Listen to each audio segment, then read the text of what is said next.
In this video, I'm going to show you how you can easily send disappearing photos on WhatsApp on your iPhone or Android device.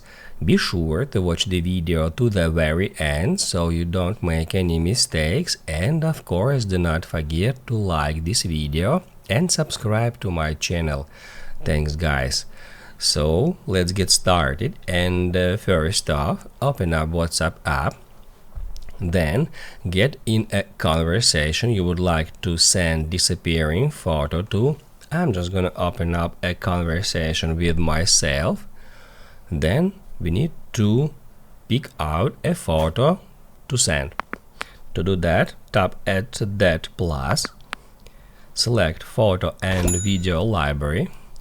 You will be taken to your camera roll, and from here you can select any picture just by tapping on it, and on that step we need to switch it to disappearing photo. To do that, we need to tap right here at that icon. We need just to tap it once. It says photo set to view once, and then if we send this photo to our conversation, it will be available to view for the recipient just once. To increase your privacy, this photo cannot be copied, forwarded, shared, and so on.